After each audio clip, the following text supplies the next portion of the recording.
What's up? What's up? We are live and rocking and rolling. And let me tell you, I am so sad to not be at Pantheon with all the cool kids. But there are a few of us cool kids who didn't get all the way to Pantheon this year. So today I decided that what we were going to do is we were going to enjoy some live time on social media today talking about tracking your marketing and how you can make it work for you, how you need to learn what is working for your business and your marketing and what isn't working. So, welcome everybody. I would love for you to drop something down there in the comment section. Let me know you're here, where you're watching from, something. Just engage with me a little bit here so I can know who I'm talking to.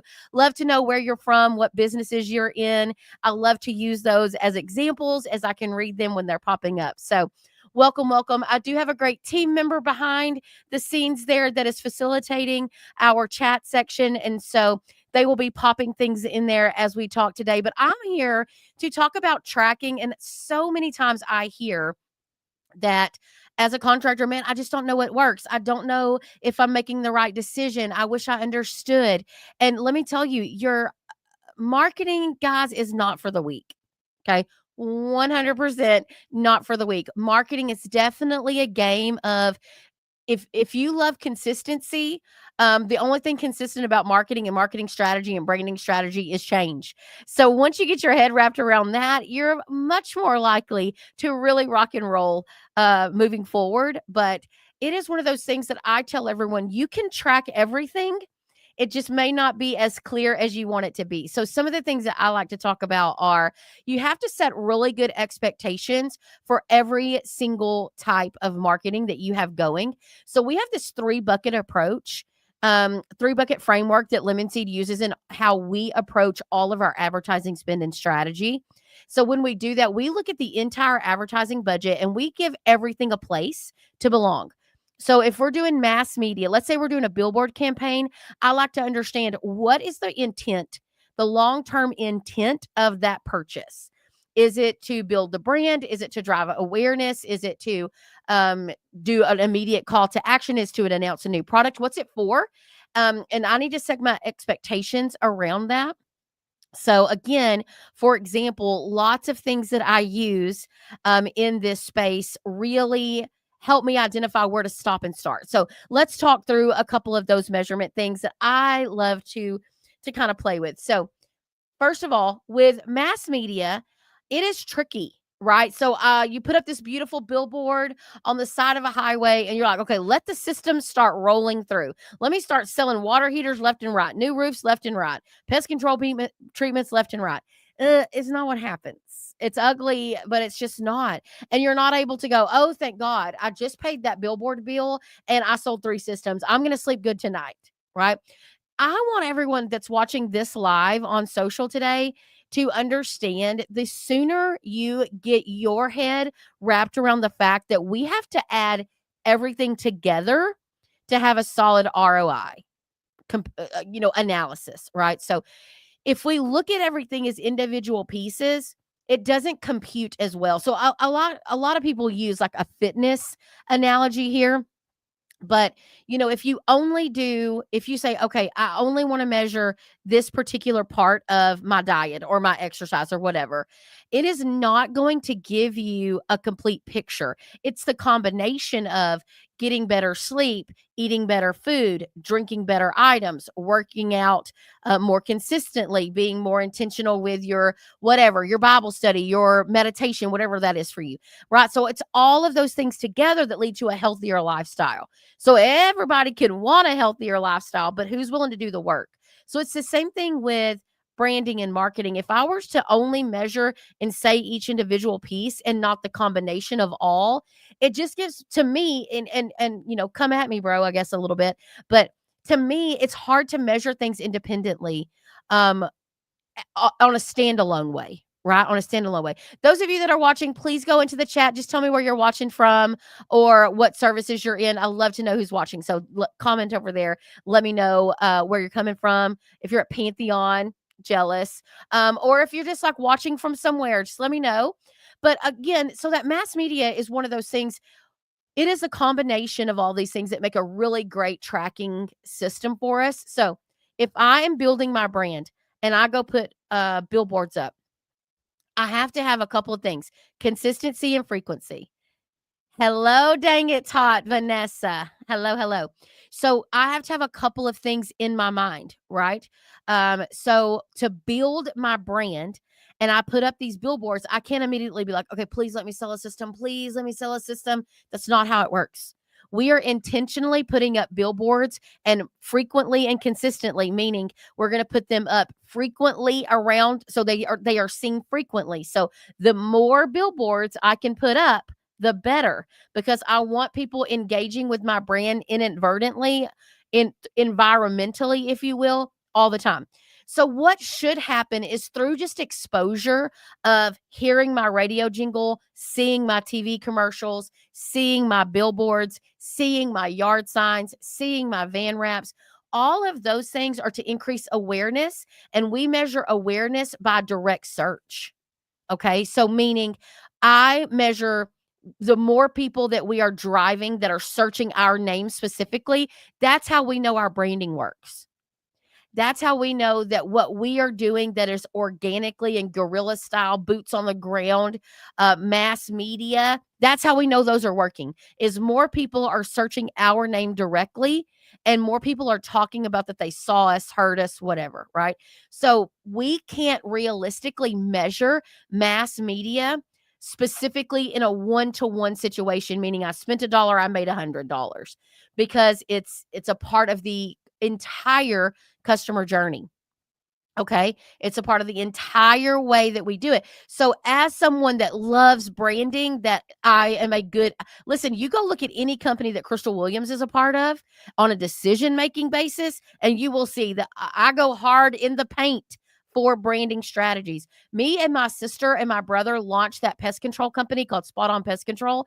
And y'all, we launched it with a super aggressive 14-20% spend some months on marketing, and we went in this full blitz of radio, jingle, mascot at community events and billboards before I sold one flipping maintenance agreement, because I knew the power. And right now, their organic search is phenomenal. Phenomenal. It is outperforming the amount of people searching for their name specifically outperforms most 20-year-old companies, right? Most 20-year-old companies, because we came out of the gate strong and heavy in mass media and just brand awareness. We wanted people to be like, where in the heck did Spot On Pest Control come from? And listen, it wasn't cheap. It wasn't easy. It was very intentional, which most of you, and y'all can agree with me. I'd love to get like a thumbs up or an emoji in the comments here. Most of you are willing to spend the money if you really understood the intent.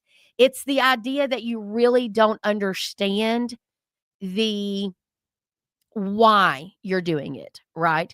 You really don't understand why you are choosing.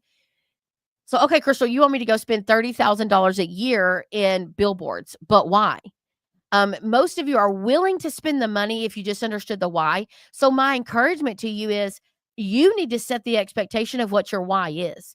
Most of all mass media, honestly and realistically, should be deemed mass media, should be deemed branding.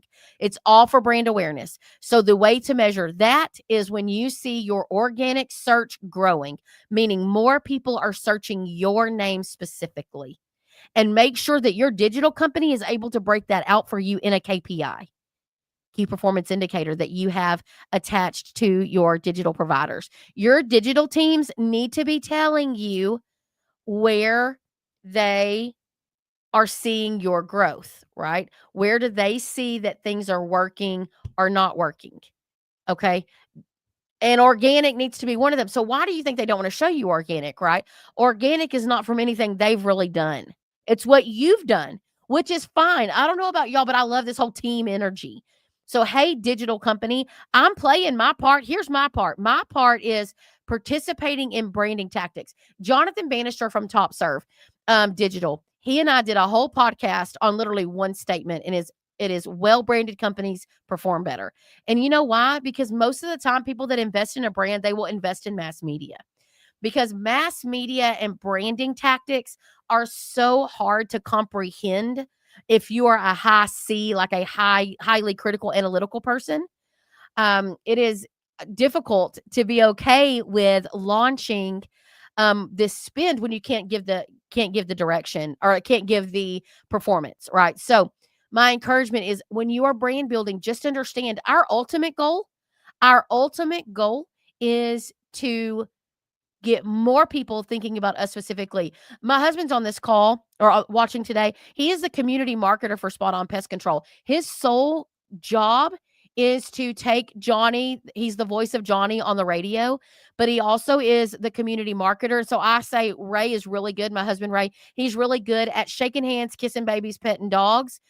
So yesterday he was at a realtor's luncheon. He's going to some chamber functions, because all he's doing is representing the brand of Spot On Pest Control in a positive way, in an encouraging way. And he's just putting the company's name out there, and he's a great representative of it. But that is community building. That is brand building to the max.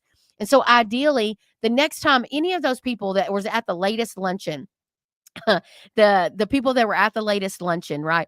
They go home and they're like, "Oh my gosh, we have spiders. We saw some spiders." I want them to go, "Oh man, I met this really good guy.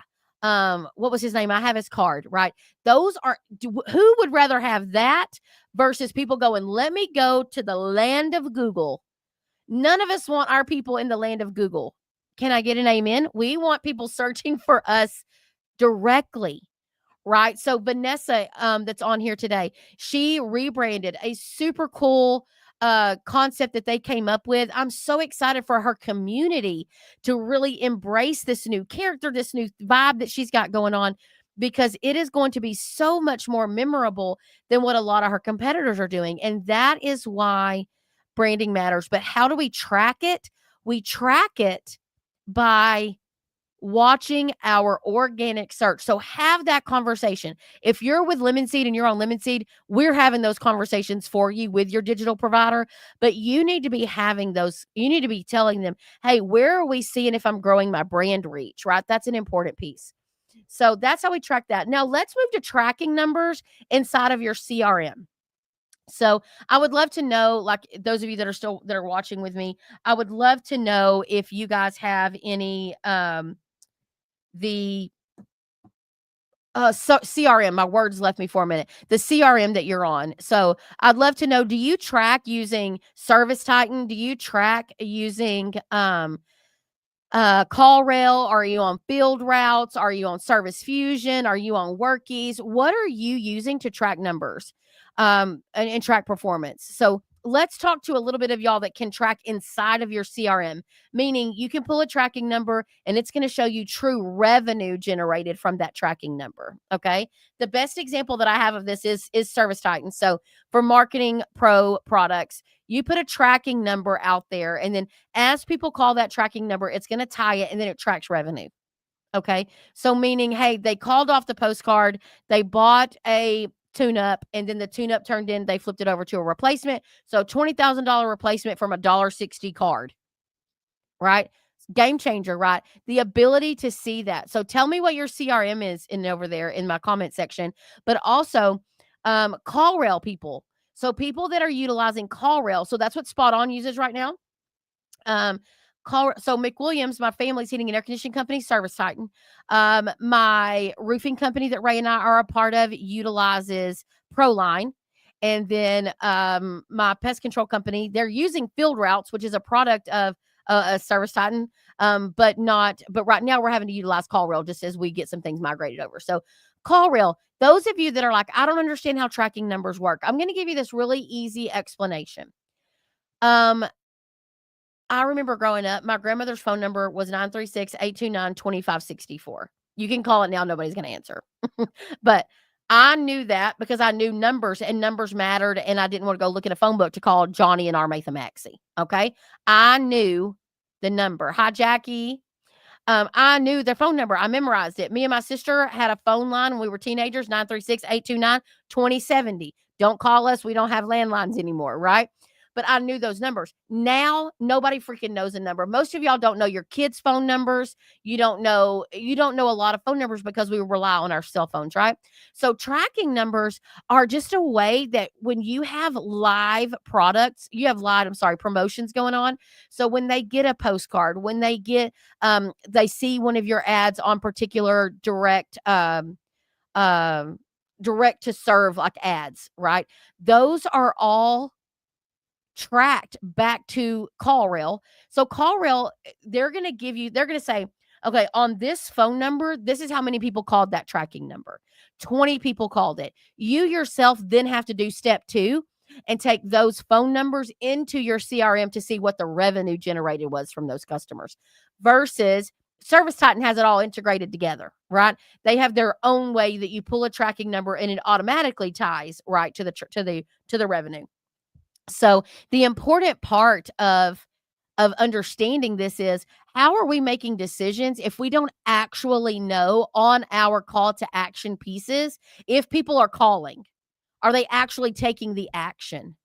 So if we do a door hanger and we say, call today for your complimentary booking, we were in your neighborhood, and you just got a bunch of people calling your main line, right? You don't automatically know that those came from the door hanger. So use tricky language, right? So on the door hanger, say, hey, call our hotline. Where people go, oh, this is a special number I need to call on there. And what happens is now you can start seeing that, okay, we put out 1,000 door hangers and 6 people called. Of those 6 people, let me go pop those over here into Service Fusion, and I want to see what did we book from those 6 calls. Right? Now, after that, it's all about you and your average tickets, right? So, my job and Lemon Seed's job and all of your marketing stack, your marketing partners that you're using, their job is to generate leads for you or make your branding better, whatever place that is. So, I just tell you, CallRail, I would have a phone number on anything that I could. Not mass media. No one is trying to go 80 miles an hour around a loop or around an interstate and dial a phone number off of your billboard as they pass it. Same thing for vans. I'm not a big fan of a phone number. I'm not driving down the highway trying to video you to call you. You know what I'm going to do now? I'm going to go Google you, or I'm going to directly search your name. Call Spot On Pest Control phone number, and then you're going to end up at the Google business profile, and then I'm going to click and call, right?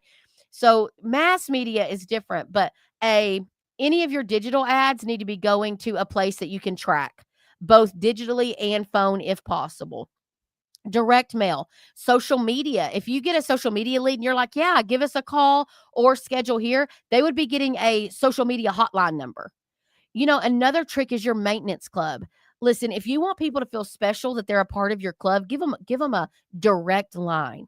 Your direct line to our office team is XYZ, right? Give them a number. And that number is coded inside of CallRail or Service, whatever, as maintenance, as membership club or whatever y'all call it, membership club hotline.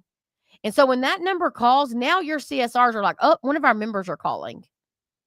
Right? That's so easy. Another thing, if you look at, let's say you're doing an audit of all of your phone numbers that people are calling in on, you're like, what is this main number? I bet if you go look, how many of you have your technicians or your installers call the main line to give their follow-up to the call before they go to the next call? Probably a lot of you, right? So what you could do is, again, give them their own number to call. So if every CSR is on a call, they can look down and go, okay, I'm not getting off of this call for my team member. I can call my team member back, right? But again, you get them out of the flow. Your legacy phone number, that is for those of you that have had a long-term phone number your whole life. I can remember it. I used to call my dad at work, 936-639-1668. That was the number to call McWilliams and Son when I had to tell my dad that my softball game had been moved or could I have gas money for my car. My 1998 Chevrolet Cavalier that I called Kermit because it was green. Okay. But I memorized that number. So now we still have that phone number literally like 40 years later. I'm not that old, but the company had that number that long, right? It catches a lot of gunk, right? A lot of gunk. So the more I can pull out of that legacy number to where I'm truly seeing people that are intending to call that legacy number, because you want me to be honest, that number is probably not published anywhere because I am a crazy person about tracking numbers. right? Crazy person. So I like that number's hardly published anywhere, but yet it's generating $300,000 a month in revenue for McWilliams, right? Of the last time I looked, right? So that legacy number needs to be very important. And you yourself, as the contractor owner, need to know what goes on behind that legacy number. And again, these are my thoughts. There are probably plenty of people that have their opinions on tracking numbers. These are just my like best practices that I like to use for our clients. But we really we emphasize tracking numbers because that little bit of information is even better than no information at all. Okay. So putting a tracking number on everything that consumers can choose to call is very helpful. So that's a good tracking mechanism as well. The other thing that you can do to get a better grip on what's working and what's not working is straight up ask them. Work it into your CSR's scripting or however, most of you don't probably force your CSRs into a scripting style, but asking them like, "Hey, how'd you hear about us?" Now let's talk about what's going to happen. Okay. Let's mentally prepare ourselves for the cray cray, the craziness that's going to come from consumers that answer the question, "How'd you hear about us?" Okay. So I want to talk about this. They don't know what to tell you, so they're going to make up some stuff that doesn't make any sense, but it's better than no information. So here's what's going to happen. "Oh, Miss Williams, thank you so much for calling us. Hey, how did you hear about us today? I see you're a new customer." Google. Google told me about you. Okay. Okay. So you and I all know Google what? Was it in the map pack? Was it my Google My Business? Was it a LSA ad? So yes, they didn't call the LSA tracking number that I had, but was it a Google local service ad? Was it a PPC ad? Are they really meaning social media? What the heck does Google mean? Did you organically search my name? And they'll say, "No, you know what I did? I went in and just said AC repair near me and y'all came up." Okay, great. So Google is like saying, "Oh, you got a new car?" "Yep, got a car." Okay, what kind of car? What color is it? Is it four-door, two-door? Like, I need all the information, right? So clients don't really understand how to give you enough information for your marketing mind, okay? Like, that drives me crazy. But it's truthful, it's their reality, right? So they're giving you their best guess when really it could be 100 different things. Or you're going to be shocked. They're calling you from the phone number off the postcard that you sent 6 months ago. And when you say, "Well, how'd you hear about us?" They're going to say, "A referral. My friend told me about y'all." "Okay, really, sir? Because you're calling from the postcard that I sent. And I really need to justify that postcard. So it'd be great if you would just freaking say and admit that you called me from the postcard, right?" So it just doesn't happen. That's why I like having both views of performance is I can say, "Okay, here is where people told me that they heard about us. And then this is where the numbers show that they actually called the numbers." So it's an interesting approach to looking at marketing from a very holistic viewpoint. This is how you think like a marketer and not like a bean counter style person. Okay. This is how you think of things from a holistic, like marketing creative mind is I want to understand what people are saying. Because let me tell you the other thing they're going to tell you. "I see your vans. I see your vans everywhere." And you're like, "Okay, well, you're actually outside of my service area." So where did you see my van? But I saw your vans, or I met y'all at a or at a not a conference, at a community event, right? So, letting your CSRs have those open conversations will get you some information. But I, especially for new customer acquisition, so I really am interested on what made a new customer call me. So the more I can get into that, the better I'm going to be, right? The better I'm going to perform and be able to work that out. So that's another way that you can open up tracking is letting people actually ask the question. And so, I would love to know right now, those of you that are watching, what is your top performing tracking number? Or do you not use tracking numbers yet? And maybe it's something you're interested in. But here's what we do, right? So I want y'all to answer that question for me. How are you tracking? Are you not tracking? And then how valid do you think it is? I'd love to hear your commentary over there in the chat sections. And if there's any of my lemon seed people on, I'd love to know like what you're seeing too with your own clients and tracking. But the other thing I want to mention about these things is it is great to have all of this information, but what really makes it powerful is when you can make decisions based off the data. So start making data-driven decisions and not just decisions that come from your gut. So your gut is right a lot of times, so don't get me wrong, but And so like I don't really have a gut. I have a Holy Spirit. That's what I'll be looking at. Like the Holy Spirit, please guide me on where to spend my marketing dollars sometimes. But I will tell you that I personally think that the ability to pivot in real time is the differentiator between you and most private equity backed companies. Here's what you can't do with a private equity company. They really can't turn their cruise ship around very quick. Versus you're over here in a speedboat, you can turn on a dime. And so I would be running quickly if I still had local control over my budget and what I did and didn't do. I also encourage you to be riskier and try things. So if you are financially locked down and you don't have any money to just honestly, this is going to sound really crazy. You got to have a little play money, right? Because listen, if marketing was solid and an easy thing for us to determine, then there would be no game and everybody would do the same thing and it would not work, right? Marketing is truly a game of manipulation. And when I say that, manipulating your dollars, like moving them around, it's a game of risk, it's a game of intentionality, but it's a chess game that you sit down and, friends, you don't get to get up. You don't get to get up and be like, "Oh, thank God, said it and I'm gonna forget it." No. No, it's just not how marketing works. Lemon Seed is literally built to help clients because they don't wanna sit down at the chess table.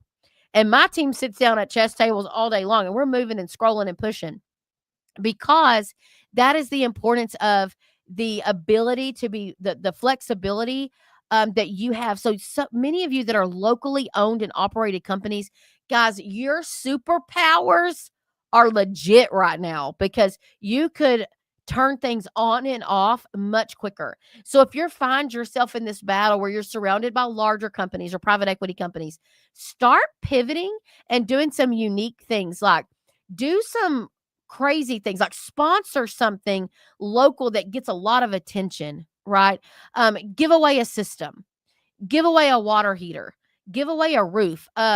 Yeah, we were planning for Spot On, and my sister and I were sitting there, and Ray and or so the community marketer and my brother-in-law, which is a sales guy, and I was like, "Hey, what if we went and treated some nonprofits and we just treated them for spiders?" Because and they were like, "Yes." So within minutes, we were brainstorming on where that would be. Ray was making a list, Tiffany was making a list, Chris was making a list. We were making a list of what we could go do.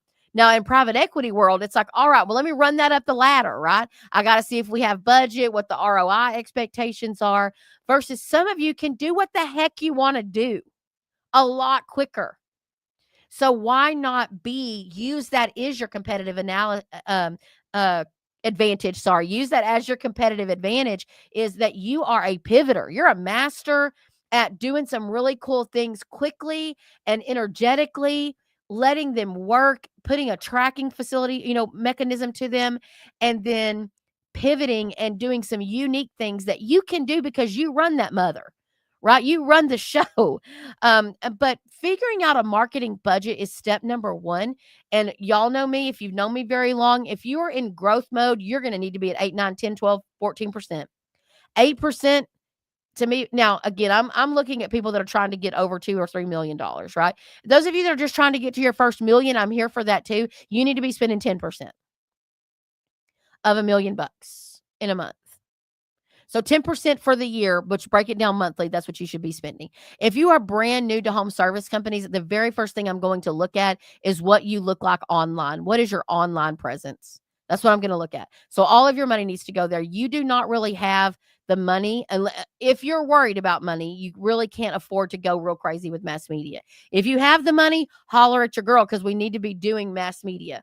But the reason that I get into this is because these budgets, you can't do a lot. You need to be very intentional with how you spend your dollars in general, right? It's important that you don't just throw money and you've got to clear the noise, clear through the noise of the industry, of everybody having an opinion. Everybody has an opinion on social media because they're keyboard warriors. Or honestly, they've had a really good experience with a vendor that you did not have a good experience with or would not be a great fit. I'll give you a good example. We have a wonderful partner at Lemon Seed Viral that helps clients with Yelp. You know where Yelp does not work? East Texas, which is where 3 of the companies that I work with are. right? So I can't use that partner. But buddy, my clients in Dallas and all these other hot cities, yeah, Yelp is where it's at. So that's what Lemon Seed's good at, is helping you with your partner stack, right? We give you your stack of partners that are experts in all of these different areas of marketing. And then we serve as your facilitator because we are making sure that that band is playing all together, right? We're just your lead singer. We're keeping everybody together. Okay. But tracking is how we determine what's working and what's not working and how we can move quickly and swiftly. And so I would love to know if anybody has any questions about tracking, or thoughts or ideas. I am here to totally answer those questions. But listen, the last little segment that I'm going to give here about tracking is, it's your responsibility to take the leads that you are given and make the most of each and every single lead. Book the call, sell them a service. Book the call, sell them a service. And I say that because yesterday I had a great conversation with one of our clients who was just frustrated. He's like, demand is down, everything's down. And I'm like, well, let's go look. So sure enough, we looked, 300 leads or so that had come through. And of those 300, they missed 20 of them. They missed 20 calls. The majority of them remained unbooked. And when I started listening, it's because they were not prepared to book the call. And one of our clients, when I first signed on a client, it's been several years ago, I was like, well, talk to me about the customer experience with your company. What happens? And he was like, well, they call us, and if they want to schedule a a call, then I call them back. I'm like, absolutely not. Abso-freaking-lutely not. Okay. I'm gonna use the word freaking, abso-freaking-lutely not. Because here's why. Here's why. Nobody wants to freaking do that. Nobody wants to call you to call them back. Let me tell you, there's a swimming pool company locally where we are. I have a hot tub. I don't have a swimming pool. So my husband and I were like, let's call somebody and have them come out once a month and just kind of keep we were busy, and we have our kids love to get in there. Well, kids are gross. So we have boys, and all of them and their friends get in there. And I'm like, it's like an Axe body wash foam at the top of our hot tub. So we were like, we'll get somebody to come in. So I called somebody and I was like, hey, do y'all go to the town that I live in? And they were like, yes. And I said, okay, so how much is it for y'all to come out and clean my hot tub for me once a month? I'm just looking at it. And they're like, can I have somebody call you back? And I'm like, sure. Okay. Cause I don't know. I don't know how much it is. I was like, okay. Is it because it's a hot tub? And she's like, yeah, but I just don't know our price. I don't know how we're structured like that. And I was like, what in the world? So the person that answers the phone to book business can't answer questions about the business? You can't tell me? If anything, you know what I would have said? Miss Williams, I do not know the exact price, but let me go ahead and get you scheduled. What day works best for us to come out? And then I will give you a call right back. I just need to verify the pricing for a hot tub. Girl, you could have lied to me and told me all kinds of stuff. You could have said anything other than I don't know. And you can ask Lemon Seed. I'm always like, how do we say yes to things? Because there's normally always a way to say yes to our clients and to your customers. Normally, it's yes, I can help you. Here is a referral. Yes, I can give advice to fix that problem. But if you switch your mentality of that, I'm getting to that because your booking rates, your average ticket rates, your upsell rates, your conversion rates, those numbers suck to measure. Trust me, I have to measure them at Lemon Seed all the time. It sucks to measure them, but honestly, y'all, how are we making any decisions without them? Right? How are we truly making data-driven decisions when do not have our team performing at operational excellent levels? There are 3 ways that your company is going to make money every single year. One of them is operational excellence, meaning you have got to set high standards for your team to hit their KPIs, their key performance indicators on average tickets, conversions, answer rates, all those things. You must do it. Operational excellence, that's number 1. Number 2 is pricing. Many of you need to go up on your pricing. Many of you need to take slight price increases that people don't even hardly notice, but alone find you $1 million. Some of you are big enough, slight price increases find you a couple $100,000. Right? So that's number 2. And third is marketing. Third is marketing, because it takes all 3 of those things. I had a client one time who was like, I only have 2% margin in equipment. And I was like, excuse me, sir? Right? What do you mean?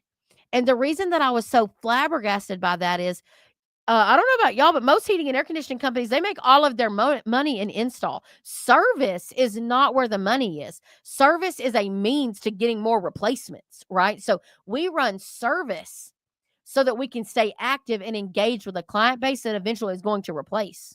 Same thing for roofer. No roofer wants to make roofing repairs. Gross. They don't want to do that.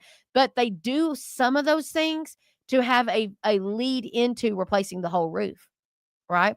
Pest control has a little bit of a different strategy. They do maintenance sprays so that when you have another issue that comes up, you think of them and you get a higher ticket eradication or whatever we want to call it. So, those are the ways that your company's going to make money, and we've done it. I've done this with McWilliams, with Lemon Seed. I'm actively working with Tiffany and Chris and Ray over at Spot On Pest Control. Like we're actively living this life. But the marketing team can't care more about your business and KPIs than you do. If your leadership team has no importance of KPIs, then for sure second tier is not going to care. For sure.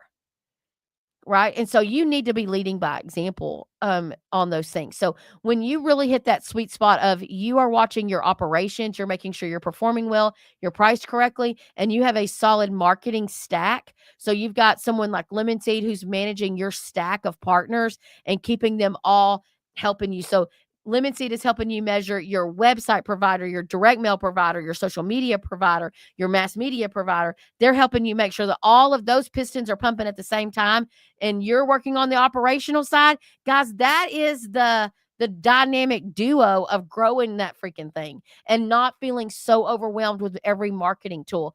And some of y'all need to turn off your Facebook. Right?